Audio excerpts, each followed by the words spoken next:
LaTasca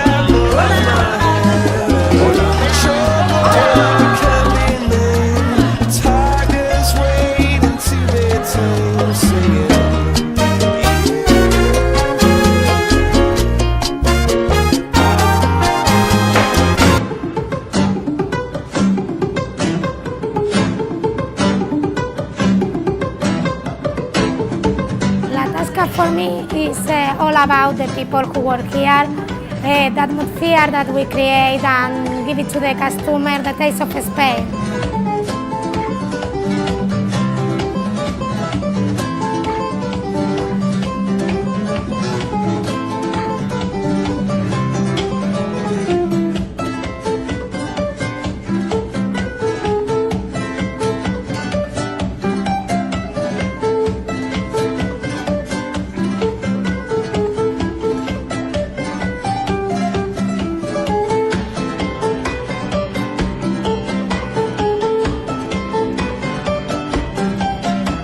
The great thing about LaTasca food is that it's freshly cooked, it's authentic, and the guests, they're loving it.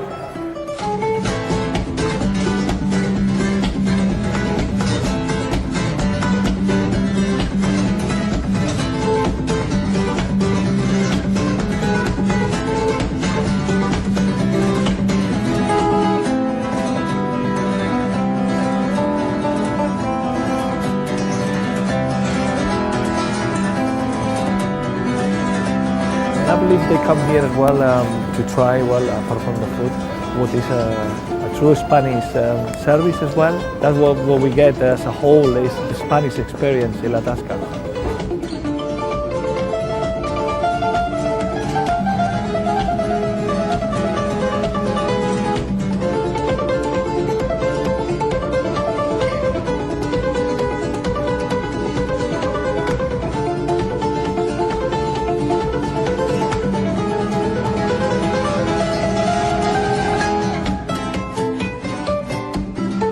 It's authentic, it's fresh, it's as Spanish as possible. We got the jamon, which the guests love. There is nothing better. They come down to a place, they have great food.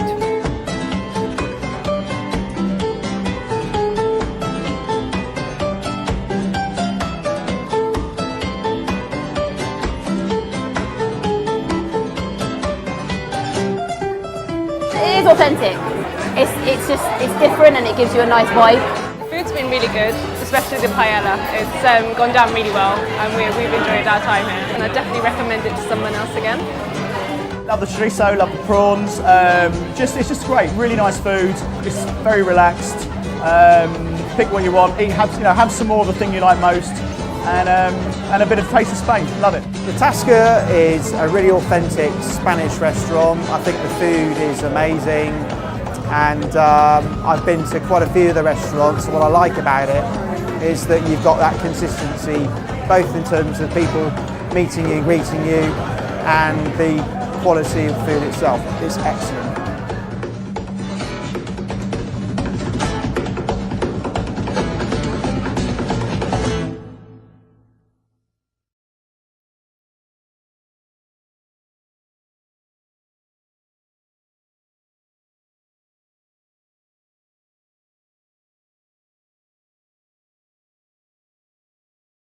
I'm Anthony.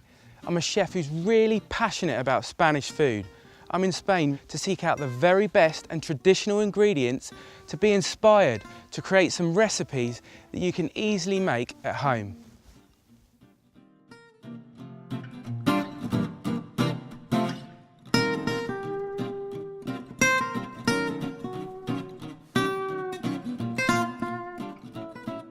So here I am in the beautiful countryside of Salamanca, and I'm going to show you how to make a really easy tapas dish. In fact, you could make a big bowl of this for the whole family. It's got 3 key Spanish ingredients: chorizo, padron peppers, and Marcona almonds. First thing I'm going to do is pop in these almonds. Just going to dry fry these to brown them. Great thing about Marcona almonds is they're quite buttery, they're quite sweet, so they're not kind of dry like some almonds. The Spanish, they love these, and I do too. So we're just going to toast those. You can see it's starting to brown now. Okay, the next thing to do is slice this chorizo. It's made with the acorn-fed pigs from the Salamanca region. Chorizo signifies Spain for me. Just going to slice this. Probably want half of this horseshoe. So I'm going to slice this lovely chorizo into about 1 centimetre rounds. These lovely Marcona almonds are pretty much there. So I'm just going to move them to the back so that they don't burn. A little bit of olive oil into the pan. About a tablespoon actually. And now the chorizo can go in.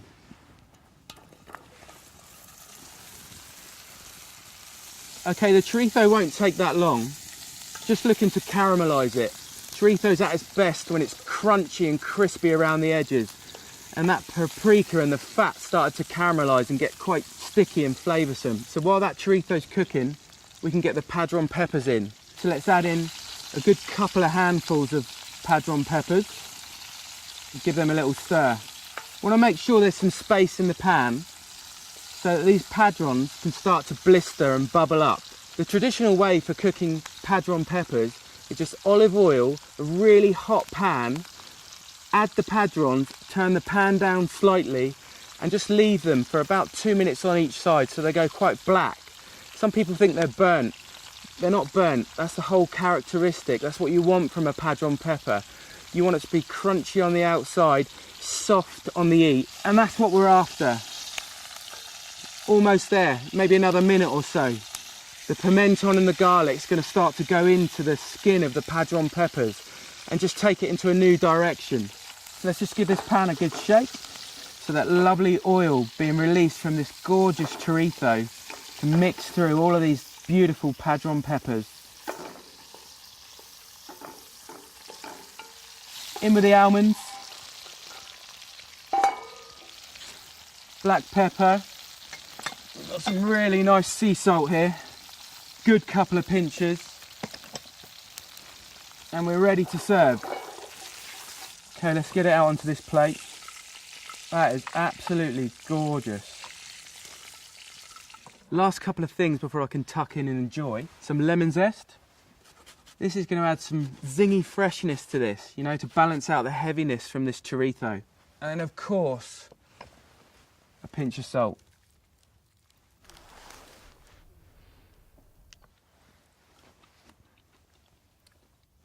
That is delicious. A little bit spicy. The pimenton, I'm getting the top notes from that beautiful fresh lemon zest. So easy to make at home. You must try it. You can get these ingredients anywhere in the UK. Greengrocers nowadays, they're selling these padron peppers. Beautiful Spanish ingredients. Have a go at home and tuck in.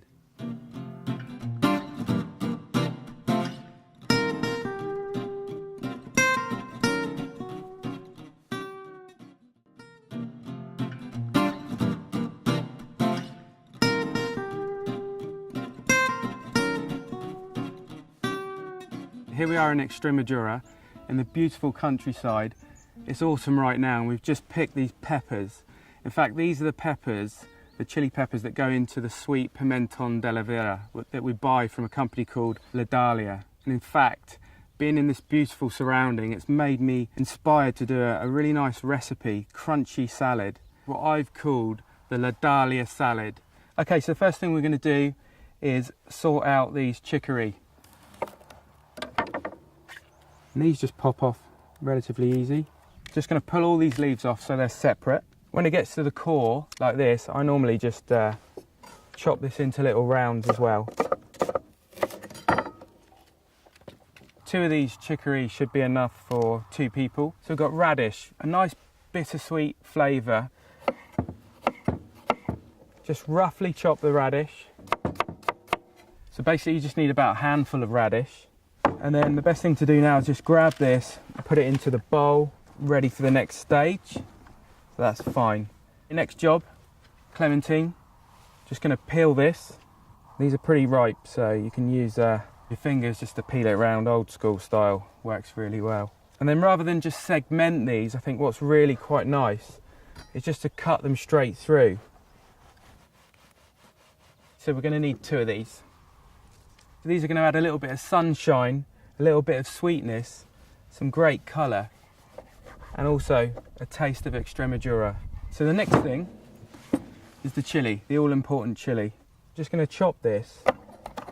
Pretty rough again, you know, and I don't mind the seeds in this. It's not a really spicy salad. This is going to give it a little bit of spice, you know, not too hot, just enough to cut against the lovely sweetness from this clementine. Okay, so the chili's done. About half of a big chili. Then we can just go straight into the parsley. And it's just a rough cut through, you know, it's absolutely fine. Parsley itself is quite mild, and it really works once you combine all these flavours. Bring the bowl over and everything can go in now.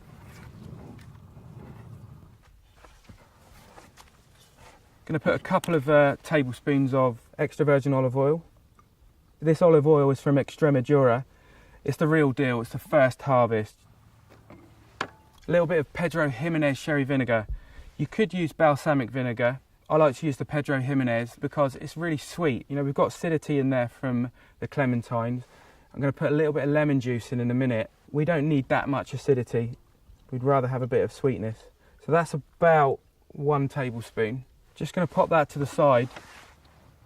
Just get the lemon ready. Half a lemon's more than enough. So just squeeze that over the top. Roll the lemons just to get the juices going. Pimenton de la Vera, this is the dulce, the sweet variety. I love this. It's smoky, lots of colour. About a teaspoon. It's not spicy, so you don't worry about extra heat. Sea salt. Mix it all through. I find hands is just the best way to do it. You can make sure that you get all the lovely dressing onto everything.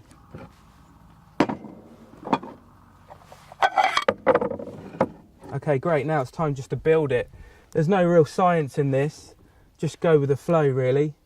Just make sure that you get everything on the plate. Such a lovely dish to share, this one. Lots of textures. Okay, the final ingredient, this is the manchego. I love manchego. I mean, this is an 18-month cure, so it's quite firm. Flavour's quite subtle actually in manchego, so that's why it works really well with this dish. And you can just use a potato peeler just to grate some over the top. You can cube it if you want, not a problem at all. With manchego you don't need too much. So a little bit more of the olive oil from Extremadura. And it would be a crime not to put a little bit of pimenton. And there we have it, my La Dahlia salad, packed full of ingredients from the wonderful region of Extremadura that I've fallen in love with. This salad will work brilliantly on its own. If you wanted to have that as a main dish yourself, maybe a light lunch, I hope you love this wonderful salad as much as I do.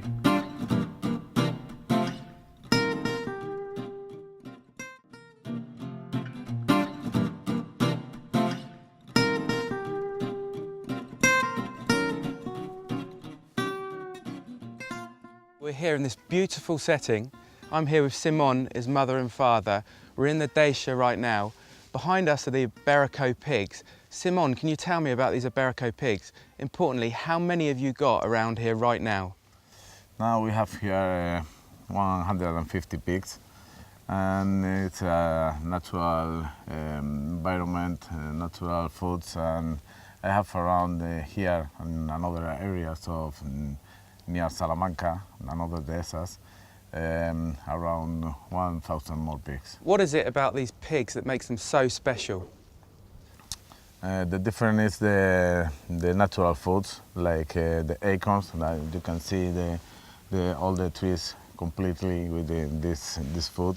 The really different of these pigs is that this is 2 years old when we are going to the abattoir with the pigs. We've got 150 pigs here right now. Obviously they're roaming around, but how much space have they got? Kind of how big's the area? We have here 15 kilometers around it, only for the pigs, and completely with acorns and natural foods, no more. That's incredible. So they must be pretty fit then. They can move around freely. It's got to be a great life for them, yeah? This is the reason for the final quality of the hams and all the pieces of this animal. Simon, you're the 4th generation. This is a family business. Can you tell us about the relationship? I'm the fourth generation of Simon Martin. This is the third generation, and all I know it, all my work, all the business is now really positioned in the market, in the international market. Is the original is my fathers and the fathers of my fathers, all the history, the familiar history, okay? Because this is traditional know-how, okay, and everything is step by step, okay? Simon, thank you so much for letting me come here. I'm really pleased to see what you guys are doing, and I'm pretty proud actually for you to kind of allow me to come down and see what you're up to. It's just fantastic. It's a great business.